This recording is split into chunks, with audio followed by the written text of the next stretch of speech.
4. Sebagai tindak lanjut poin kedua di atas, pemberian nama mutlak harus, huruf kapital semua, ditolak bila bukan merupakan hasil kajian sebagaimana poin kedua di atas.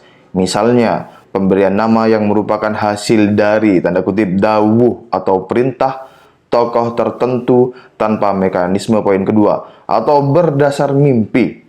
Assalamualaikum warahmatullahi wabarakatuh. Selamat malam teman-teman. Ada tulisan terbaru dari Dr. Yasser Arafat, judulnya Himbauan tentang Penyelamatan dan Perawatan Makam Para Pendahulu Peradaban Mataram Islam. Ditulis tanggal 28 Oktober, namun dipublish di website RMI NU Banten tanggal 1 November hari ini. Nah, saya bacakan atau teman-teman bisa baca sendiri di link yang saya sematkan di kolom deskripsi. Bahwa sejak beberapa lama ini sering terjadi klaim dan pencangkokan identitas makam serta sejarah para leluhur peradaban Mataram Islam. Ada banyak makam dan sejarah tokoh tertentu dibuat dan disebarkan melalui media sosial dan forum-forum majelis keagamaan. Ada pula yang disebarkan melalui platform digital maupun langsung di lapangan. Sayangnya, seringkali ditemukan bahwa sejarah yang, tanda kutip, dibuat itu tidak sesuai dengan data-data utama primer.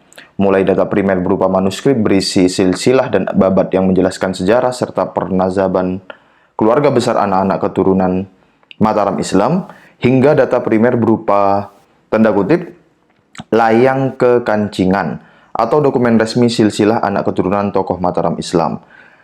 Sebagai langkah untuk menjaga, melestarikan, dan melindungi sejarah dan budaya peradaban Mataram Islam, terutama terkait keberadaan makam-makam mereka semua. Dengan ini kami menghimbau kepada seluruh masyarakat di mana saja, terutama yang tinggal di area Mataraman seperti di Yogyakarta dan sekitarnya, agar 1.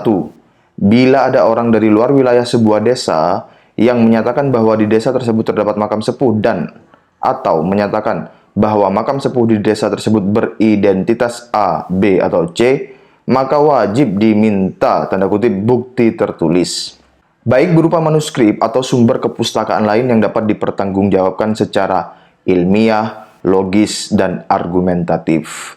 Jadi harus ilmiah, logis, dan argumentatif, bukan ronsen-ronsen makam. Dan satu lagi saya tambahkan, yaitu orang yang datang untuk mengubah makam itu atau memberikan informasi mengenai makam yang mau diubah atau diganti namanya itu, silakan difoto, bahkan di video, minta nama aslinya, silakan selfie bareng, video bareng, nama aslinya, foto KTP-nya, dan minta dia mengutarakan maksud kesini apa. Itu sebagai dokumentasi, sebagai bukti untuk mengantisipasi kejadian-kejadian berikut di masa depan. Atau teman-teman bisa upload saja di YouTube, jadi semua orang bisa lihat. 2. Jika ternyata orang dari luar wilayah desa tersebut memang benar dapat menghadirkan, tanda kutip, bukti tertulis, maka terhadap bukti tertulis tersebut harus ditelaah dengan menghadirkan ahli manuskrip atau ahli sejarah atau ahli arkeologi atau ahli kebudayaan dari berbagai perguruan tinggi atau lembaga penelitian ilmiah. Ditambah pula dengan menghadirkan otoritas yang mengeluarkan bukti tertulis itu jika ada, dinas kebudayaan setempat, para tokoh masyarakat, tokoh pemerintahan, untuk kemudian diadakan kajian ilmiah.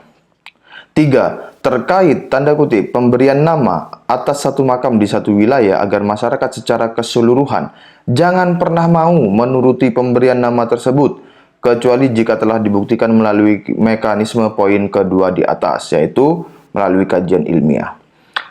4. Sebagai tindak lanjut poin kedua di atas, pemberian nama mutlak harus, huruf kapital semua, ditolak bila bukan merupakan hasil kajian sebagaimana poin kedua di atas. Misalnya, pemberian nama yang merupakan hasil dari, tanda kutip, dawuh atau perintah tokoh tertentu tanpa mekanisme poin kedua, atau berdasar mimpi, sakti-saktian, halu-haluan ini. Atau maupun jika hanya berdasar terawangan gaib sekalipun dari tokoh yang dikenal sebagai ahli agama atau ulama.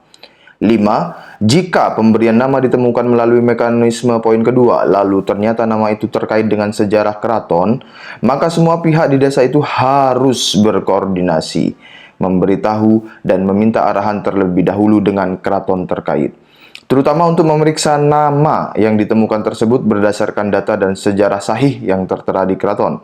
6. Untuk di Keraton Ngayogyakarta, silsilah tokoh tertentu dapat diperiksa kebenarannya melalui dinas tepas darah dalam Keraton Ngayogyakarta, bukan dinas lainnya. Jadi ada dinas tersendiri, yaitu tepas darah dalam Keraton Ngayogyakarta. Artinya resmi ya. Masuk ke struktur pemerintahan. Masuk ke nomenklatur pemerintahan.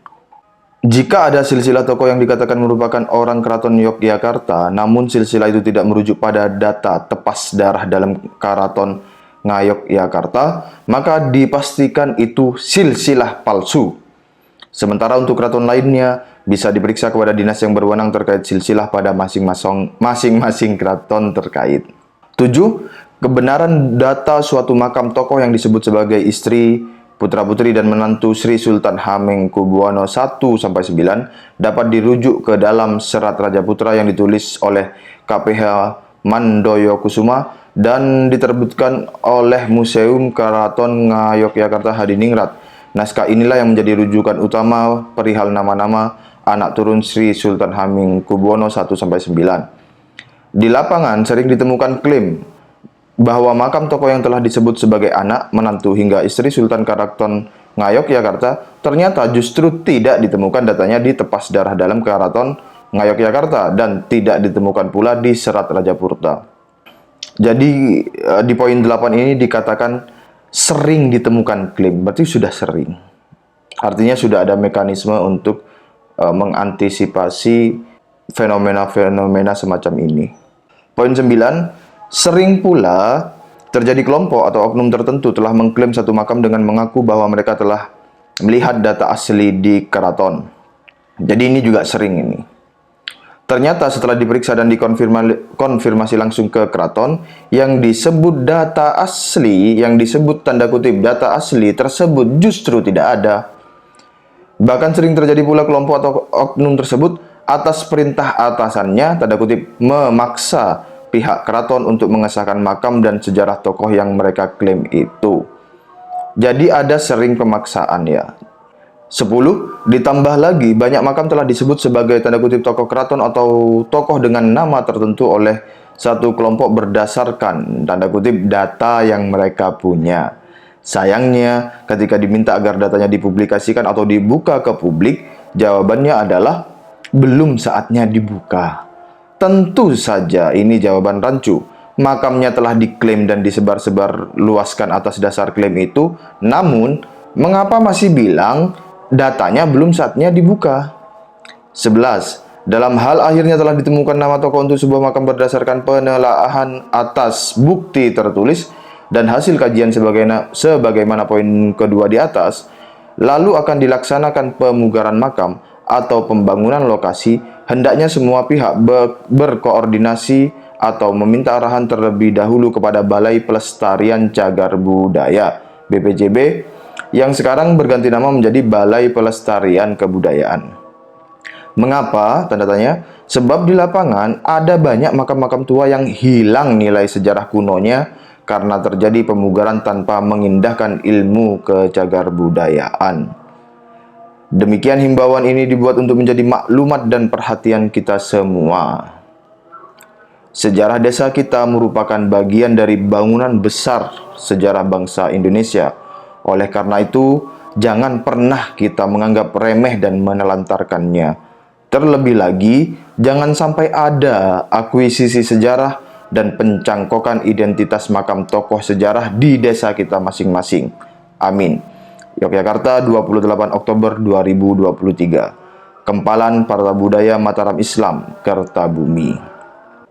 Akhirul kalam, wassalamualaikum warahmatullahi wabarakatuh.